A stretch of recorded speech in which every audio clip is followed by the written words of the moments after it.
Buenas tardes, jóvenes, ¿me escuchan? Buenas tardes, doctor. Buenas tardes, doctor. Sí, les escucho. Bueno, ya eso es. Bueno, vamos a dar inicio a nuestra clase teórica. Habíamos quedado en el número 3, o sea, en pérdida, en el número... Espere.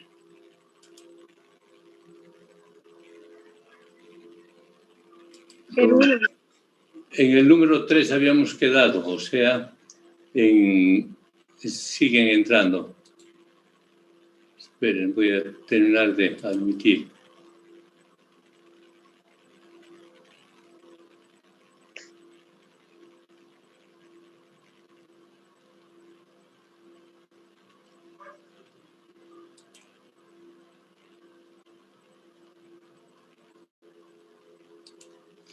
Les decía, siguen entrando.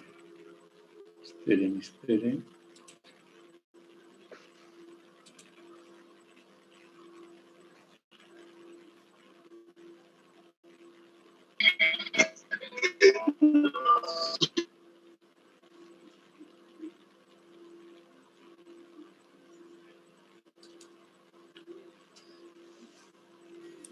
Les decía que habíamos quedado en el número 3, o sea, a nivel de la epífisis. Pero como siguen entrando, esperaremos un ratito más. 2 minutos más esperaremos.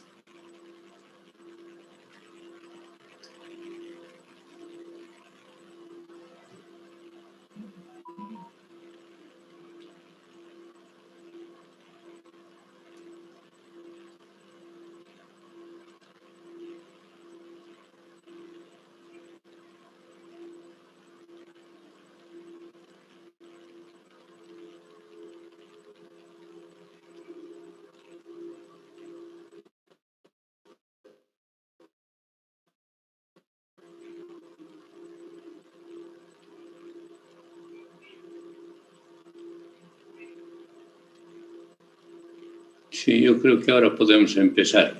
Habíamos quedado en el número 3, ¿no es cierto? Ya habíamos hablado de cuántas partes los huesos largos constan. Entonces les decía, ¿qué enfermedades se presentan a nivel de la epífisis y qué es la epífisis? La epífisis es el extremo del hueso en crecimiento. En principio es cartilaginosa y en el centro de este cartílago empieza la osificación ósea. Generalmente les decía que esta osificación ósea, los libros dicen que aparece entre el tercero y el cuarto mes, y otros libros dicen entre el cuarto y quinto. Pero yo he visto en nuestro medio, porque yo he hecho muchas radiografías de niños, y yo he visto que a partir del segundo mes ya empieza a aparecer el núcleo de osificación, ¿no? Y además, cuando aparece, ya se ve dentro de una imagen radiolucente una imagen radioopaca.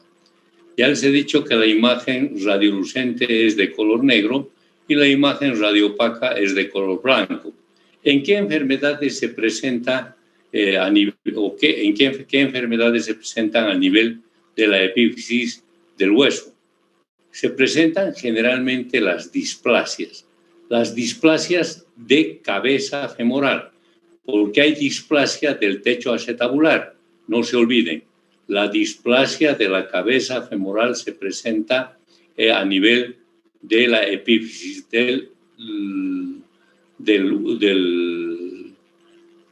a nivel de la epífisis de los huesos largos, ¿no?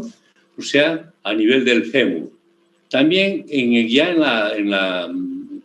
los adultos puede presentarse la isquemia, ¿no? Y los infartos. Esto y las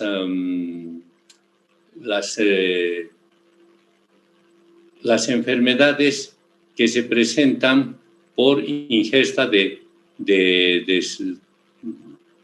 corticoides, ¿no? Que eso que se conoce con nombre de infartos, no, se conoce con nombre de enfermedades, de las enfermedades, ahorita me voy a acordar, de las enfermedades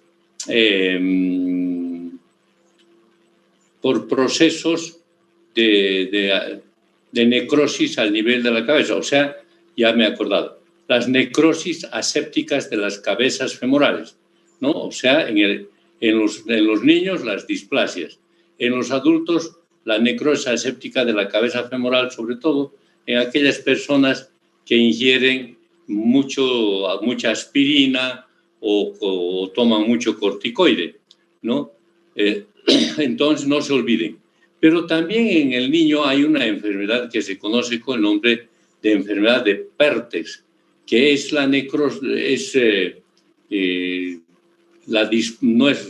es la necrosis aséptica de la cabeza femoral en los niños. Ahora, a nivel de la fisis, ¿qué es la fisis? Es el área de crecimiento en longitud de los huesos largos. No se olviden, la fisis es el área de crecimiento de los huesos largos, ¿no? ¿Y por qué se caracterizan? Se caracterizan en varias enfermedades, ¿no? O sea, todas esas enfermedades que afectan el crecimiento en longitud del hueso, ¿no? Se ubican a nivel de la fisis. Luego, ¿qué es la zona de calcificación provisional? ¿No? La zona de calcificación provisional solo tiene varias células que pueden verse como una línea fina y densa. No se olviden, la zona de calcificación provisional del hueso se visualiza como una línea fina y densa, que puede estar ausente o ensanchada o interrumpida o intacta y constituye un diagnóstico diferencial. ¿En qué enfermedades? En el raquitismo, en las enfermedades tróficas y en las enfermedades infecciosas. No se olviden que en la zona de calcificación se presentan las enfermedades, el raquitismo, las tróficas y las infecciosas. Ahora vamos a hablar de la metáfisis. ¿Qué es la metáfisis? La metáfisis está formada por osteoclastos por los osteoclastos que conducen a la modelación de la columna ósea. O sea, a nivel de la metáfisis están los osteoclastos que conducen a una modelación de la columna ósea.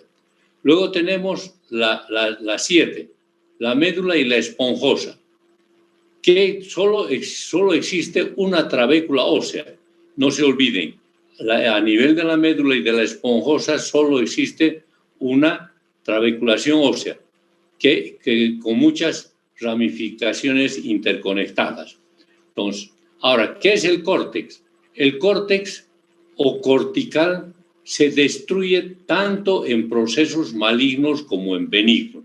No se olviden, el córtex o cortical se destruye tanto en procesos benignos como en procesos malignos. Ahora, ¿qué es el endostio? El endostio tiene propiedades osteoblásticas y osteoclásticas. No es lo mismo osteoblásticas que osteoclásticas. El endostio es activo en lesiones expansivas, o sea, en aquellas lesiones que producen una destrucción con aumento de volumen de la parte destruida, ¿no? O sea, no se olviden. ¿Qué es el periósteo? El periósteo es la membrana que rodea al hueso, y además tiene dos capas, la exterior fibrosa y la interior o capa de cambio. ¿Qué enfermedades se presentan a este nivel?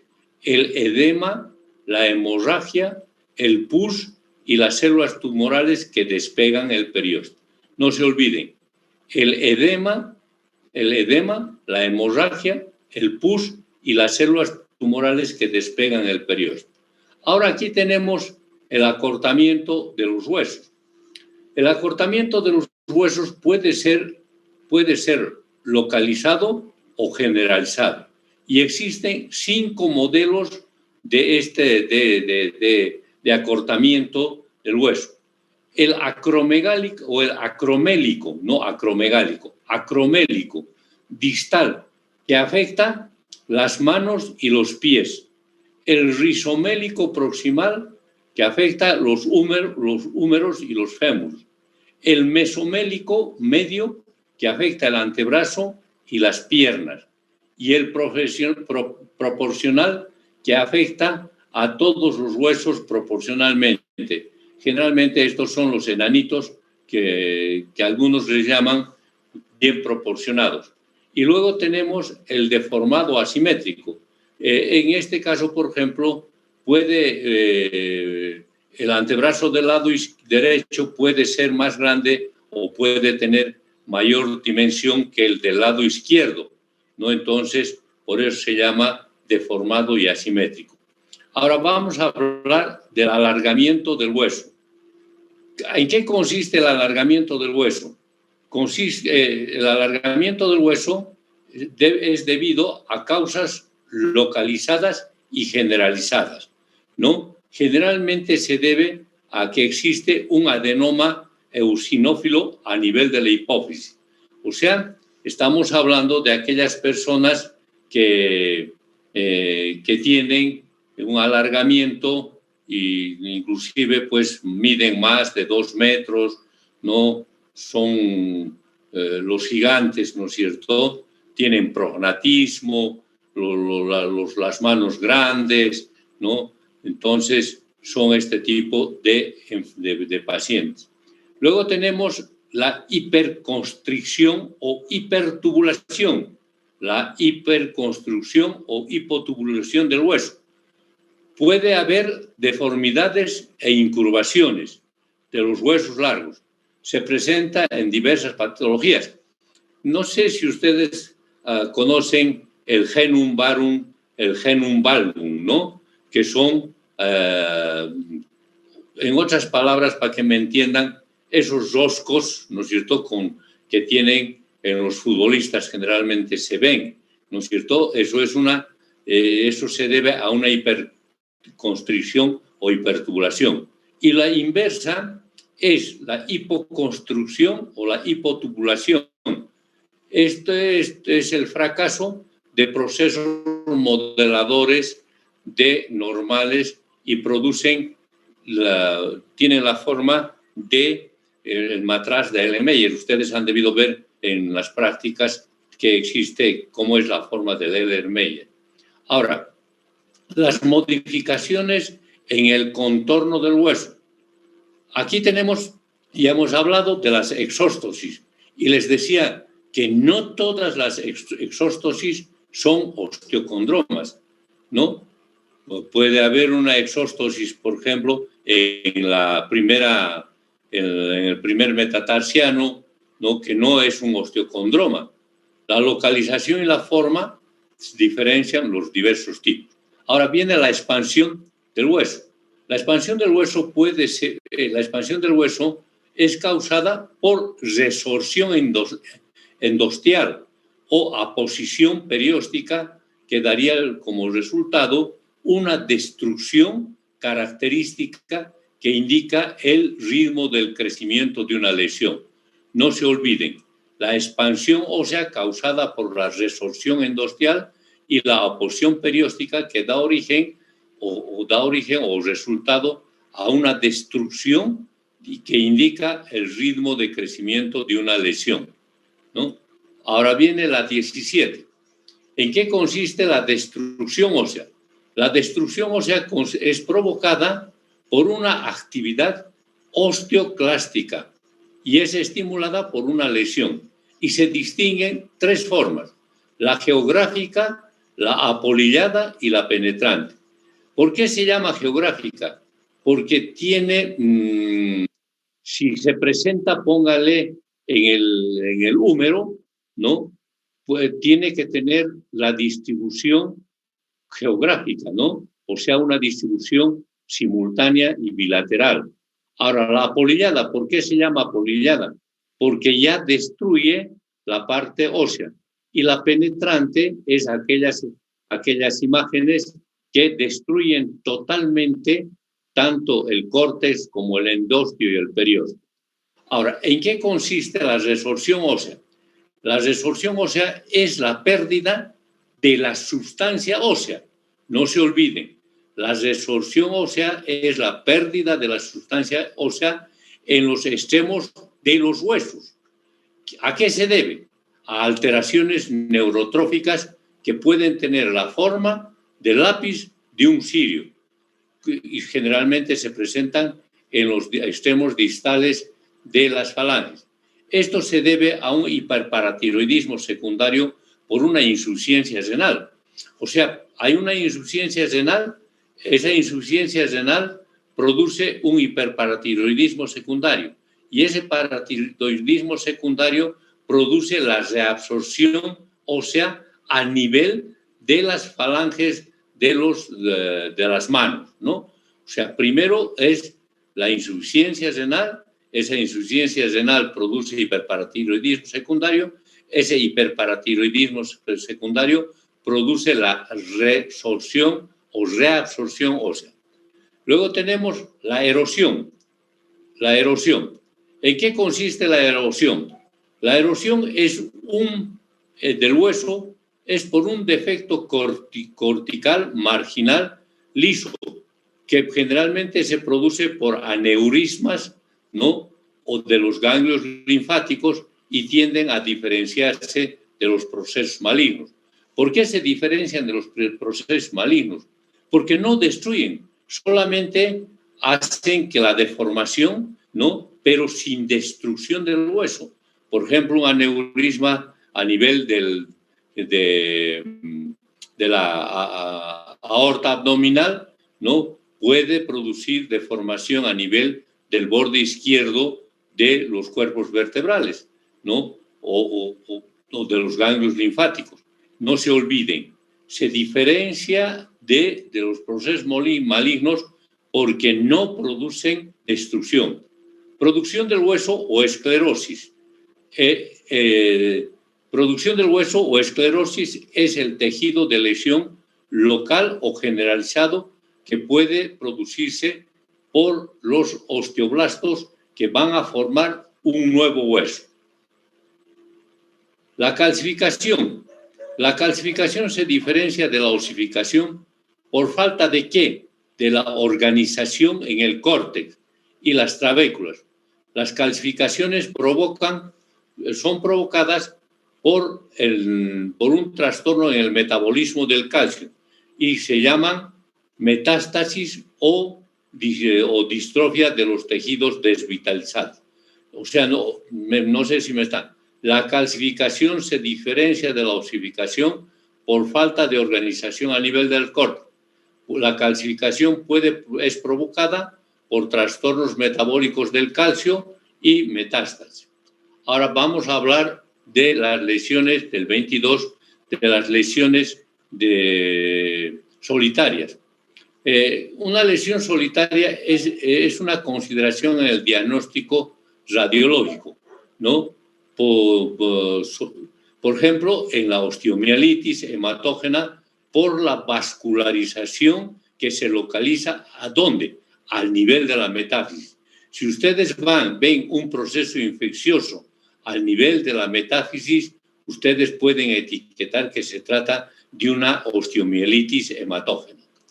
Luego tenemos la localización de las lesiones que se deben evaluar. Primero, ¿qué hueso es el invadido? No se olviden, ¿qué hueso es el invadido? Luego, se encuentra al nivel de la fisis o de la epífisis, de la fisis o de la metáfisis o de la diáfisis, ¿no? Entonces, la lesión es cortical, medular o es perióstica. Ahora, luego, si invade a la articulación y si invade a los tejidos. O sea, todo este mecanismo que estamos hablando nos va a dar el resultado de los procesos que se están estudiando. El 24, la invasión o no invasión. Es importante saber si invaden o no invaden a una lesión. Por ejemplo, si invade a la medular, a la cortical o a los tejidos blandos, ¿no? Ahora, el tamaño de la lesión también es importante respecto a su crecimiento y a su potencial de crecimiento. Por ejemplo, los tumores malignos primitivos no son pequeños. En cambio, los tumores benignos son grandes. Ahora, vamos a hablar de la forma. La forma depende del tamaño de la lesión y de sus contornos. Por ejemplo, el quiste óseo. Luego tenemos la marginación, depende de los márgenes gruesos que crecen lentamente y son benignos. Generalmente los que crecen lentamente son benignos y los de crecimiento rápido son destructivos, o sea, son tumores malignos. El 28. La trabeculación puede ser densamente trabeculada, sobre todo en la displasia fibrosa, o ligeramente trabeculada en los tumores de las células gigantes. Luego tenemos la maduración ósea. Es el momento en la aparición y la fusión de los centros de osificación epifisiarios y apofisiarios. La maduración es controlada por las hormonas, la tiroidea, la gonadal. Es controlada. El crecimiento es controlado por la hormona de crecimiento hipofisiario. ¿A qué se llama una fractura? Una fractura es una imagen de solución de continuidad que se presenta a nivel de los huesos. Puede ser traumática o puede ser patológica. Y esto es importante saber diferenciar si es traumática o patológica, ¿no? Para poder hacer el diagnóstico. Ahora, si existe un traumatismo, con seguridad que es traumática, pero puede haber una fractura, sobre todo a nivel de los cuerpos vertebrales, que sea patológica. ¿Por qué? Por una metástasis a este nivel. Luego ahora vamos a hablar de los tejidos blandos. Se debe evaluar las lesiones óseas, el edema del tejido blando, las calcificaciones a nivel de las partes blandas, las osificaciones a nivel de las partes blandas, el enfisema a nivel de partes blandas, la atrofia a nivel de las partes blandas. ¿Por qué? ¿Por qué? Porque si existe una calcificación, por ejemplo, a nivel del tejido blando, ¿no? O puede haber una osificación o puede haber una atrofia. Entonces, ya de acuerdo a este sistema, ya tendríamos que evaluar qué tipo de tumor es. Ahora, las superficies articulares. Es importante para el diagnóstico de una lesión destructiva del hueso o articular.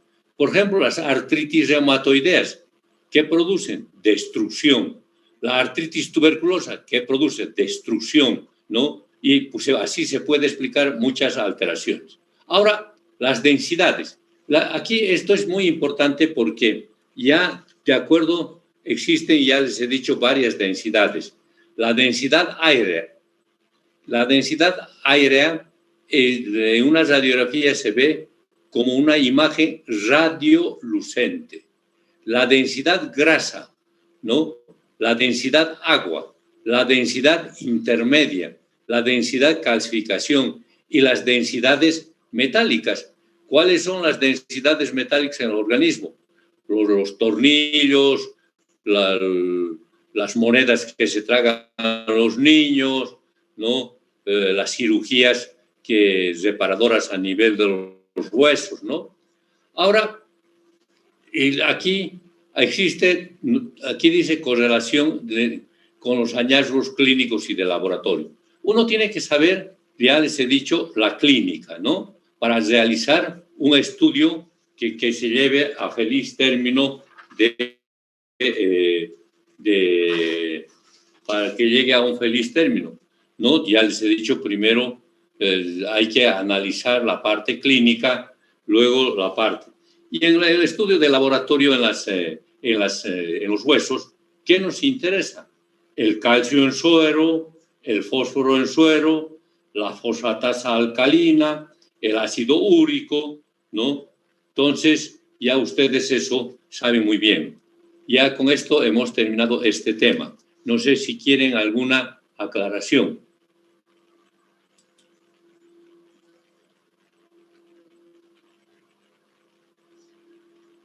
¿No quieren alguna aclaración, jóvenes?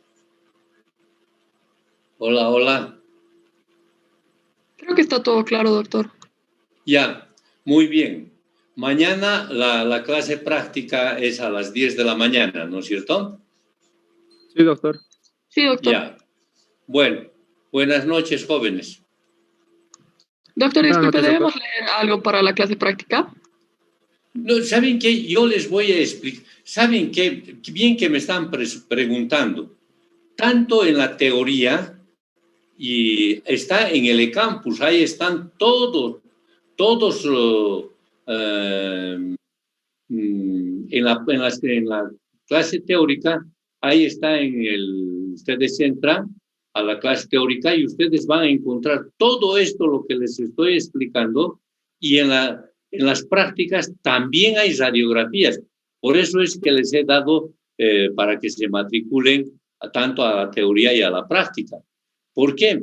Porque yo mañana les voy a explicar en qué consiste la clase práctica. Y de ahí yo les voy a decir, ustedes entren al eCampus y yo les voy a decir, van a estudiar, pónganle cráneo, ¿no? Entonces, para esa clase. ¿Por qué? Porque yo mañana les explico y de ahí ustedes, de acuerdo a lo que vayan repasando, solo es anatomía. Yo todavía no les explico las patologías, solo es anatomía radiológica. Entonces ustedes, yo les voy a decir, por ejemplo, por decirles algo, la próxima clase cráneo, ahí ustedes entran y van a encontrar las imágenes de cráneo, ¿no? Por ejemplo, simple de abdomen. Todo lo que les explico está en el eCampus, ¿no? Tanto en la teoría como en la práctica. Porque si ustedes entran, por ejemplo, todo lo que hemos avanzado, la parte de la imagenología, y esto lo que hemos avanzado ya van a encontrar. y seguramente la próxima clase vamos a avanzar cráneo, también ya está cráneo.